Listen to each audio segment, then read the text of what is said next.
우리는 늘 외부 세계의 자극과 욕망의 마음을 빼앗기며 살아간다. 사드구루가 말하길, 인간의 몸은 단순한 생존을 위한 도구가 아니라 우리가 내적 세계와 영적 차원을 탐험할 수 있는 유일한 통로라고 한다. 그러나 많은 사람들은 몸을 그저 욕망을 충족시키는 수단으로만 생각하며 끊임없이 더 많은 것을 요구하는 자신의 한계를 무시하거나 억누르려고 한다.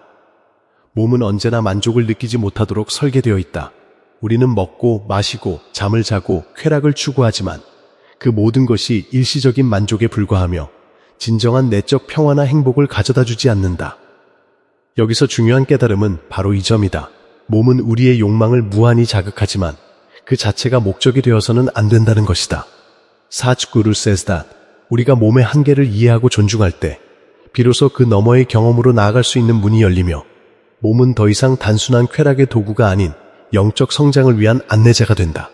인간은 자신이 가진 몸을 어떻게 바라보느냐에 따라 삶의 질과 깊이가 완전히 달라진다.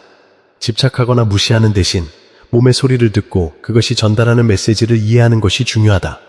우리가 몸을 단순히 만족시키려는 욕망에만 몰두하면 결국 불안과 갈망만 남는다. 하지만 몸을 존중하며 의식적으로 돌보고 활용하면 그 한계와 가능성을 이해할 수 있고 그 과정에서 우리는 내적 집중과 깨달음을 경험하게 된다. 몸의 움직임과 호흡, 감각은 모두 존재의 깊이를 탐험하는 지표가 될 수 있다. 예를 들어 단순한 걷기나 호흡을 의식적으로 관찰하는 것만으로도 우리의 정신과 감정, 그리고 내적 에너지가 어떻게 흐르는지 알 수 있으며 이는 곧 영적 성장을 위한 토대가 된다.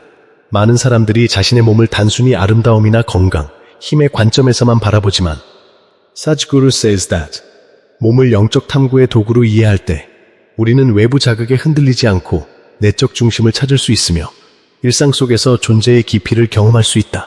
우리의 몸은 제한적이지만 동시에 끝없이 가능성을 열어주는 존재이며 그 한계를 존중하는 순간 우리는 자신을 초월하는 경험을 할 준비가 된다.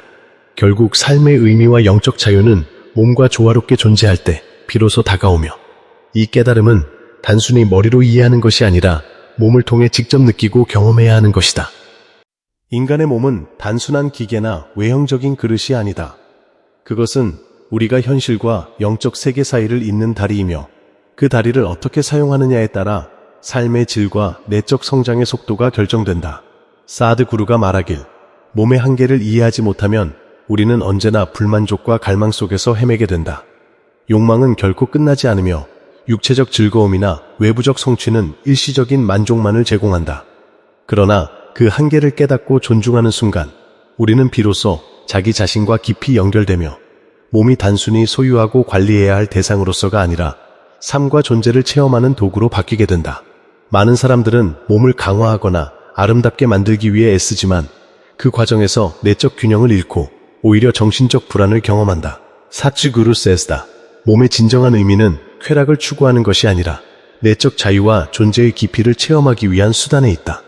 몸의 감각과 움직임, 호흡을 의식적으로 관찰하고 활용할 때 우리는 자신 안에 숨겨진 에너지를 발견하고 그것이 내적 평화와 깨달음으로 연결되는 과정을 직접 경험할 수 있다.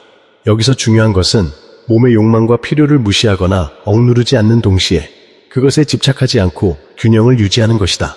지나친 집착은 오히려 삶을 제한하며 몸과 정신을 고통 속에 가두지만 존중과 이해는 자유와 성장의 길을 연다. 인간은 자신의 몸을 소중히 여기면서도 그것을 단순한 만족의 도구로 만들지 않는 법을 배워야 한다. 몸이 보내는 신호와 한계를 제대로 이해하지 못하면 우리는 쉽게 질병과 피로, 정신적 혼란에 빠지며 진정한 삶의 의미를 놓치게 된다. 반대로 몸을 존중하고 의식적으로 다루는 사람은 자신의 내적 잠재력과 에너지를 극대화할 수 있으며 이를 통해 삶의 깊이와 영적 성취를 동시에 경험한다. 우리가 몸의 리듬과 한계를 이해하고 그것과 조화롭게 살아갈 때 삶의 모든 순간은 단순한 반복이 아니라 깨달음으로 향하는 여정이 된다. 때로는 육체적 한계가 우리를 시험하고 좌절하게 만들지만 그 속에서 우리는 진정한 힘과 자유를 발견한다. 사츠구루 says that 몸의 한계를 수용하고 그것을 통해 성장하려는 사람만이 외부 세계의 유혹과 혼란 속에서도 흔들리지 않고 존재의 중심을 유지할 수 있다. 몸과 마음, 영혼이 하나로 연결될 때 우리는 비로소 자신을 초월하는 경험과 깨달음을 향해 나아갈 수 있으며 이 과정은 삶의 깊이를 이해하는 결정적 열쇠가 된다. 그러므로 몸의 의미를 단순히 육체적 차원에서만 이해해서는 안 되며 그것을 영적 성장과 존재 탐구의 도구로 받아들일 때 진정한 변화를 경험하게 된다. 우리가 몸을 이해하고 존중하는 여정에서 가장 중요한 깨달음은 몸과 마음, 그리고 내적 세계의 균형이다. 많은 사람들은 몸을 단순히 유지하고 강화하는 것만으로 삶이 완전해질 것이라 믿지만 사드구루가 말하듯 몸 자체는 만족을 제공하지 않으며 그것만으로는 결코 내적 평화나 진정한 행복을 얻을 수 없다. 사드구루 says that 몸을 단순히 욕망의 수단으로 여기면 우리는 끊임없는 결핍과 갈망 속에 갇히게 되며 그것은 결국 정신적 혼란과 불만족으로 이어진다. 그러나 몸을 영적 성장을 위한 도구로 받아들이고 그것의 한계와 가능성을 깊이 이해할 때 우리는 자신의 존재를 완전히 다른 방식으로 경험할 수 있다. 몸은 우리가 느끼고 경험하며 배우는 모든 것을 담는 그릇이자 내적 깨달음의 통로가 되며 이를 통해 우리는 단순한 생존을 넘어 존재의 근본적인 의미와 연결된다.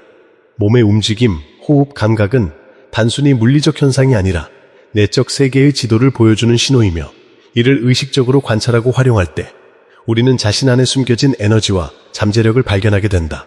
인간은 종종 자신이 가진 몸을 과소평가하거나 과도하게 집착하지만 진정한 균형은 이 두 극단을 넘어서는 데 있다. 몸을 소홀히 하면 영적 경험도 제한되고 몸에 과도하게 집착하면 만족하지 못하는 삶을 살게 된다. 따라서 우리는 몸을 존중하면서도 집착하지 않고 그것을 영적 탐구와 내적 성장의 수단으로 사용하는 법을 배워야 한다. 이 과정에서 우리는 일상의 작은 경험 속에서도 존재의 깊이를 느낄 수 있으며 고통과 시련 속에서도 흔들리지 않는 내적 중심을 발견하게 된다. 몸의 한계는 단지 육체적 제한이 아니라 우리에게 성찰과 성장, 내적 자유를 가르치는 스승과도 같다. 때로는 그 한계가 우리를 좌절하게 하고 자신을 의심하게 만들지만 그 속에서 우리는 진정한 힘과 평화를 발견한다. 사드구루 says that 몸을 이해하고 활용하는 사람만이 외부 세계의 유혹과 혼란 속에서도 흔들리지 않고 존재의 중심을 유지하며 삶과 존재의 더 깊은 차원을 경험할 수 있다. 결국 몸은 단순한 욕망의 원천이 아니라 영적 자유와 깨달음을 향해 나아가는 강력한 통로이며 이를 통해 우리는 자신과 우주 그리고 삶의 본질과 연결될 수 있다. 몸과 마음 그리고 영혼의 조화 속에서 우리는 비로소 내적 평화와 존재의 의미를 깊이 체험하게 되며 이 깨달음은 삶 전체를 풍요롭게 만드는 근본적인 힘이 된다. 그러므로 오늘부터라도 자신의 몸을 존중하고 의식적으로 돌보며 그것을 단순한 욕망의 수단이 아닌 내적 성장과 깨달음을 향한 도구로 받아들여야 한다. 우리의 여정은 지금 이 순간 몸과 함께 시작되며 매일의 작은 실천 속에서 진정한 변화와 자유가 찾아온다.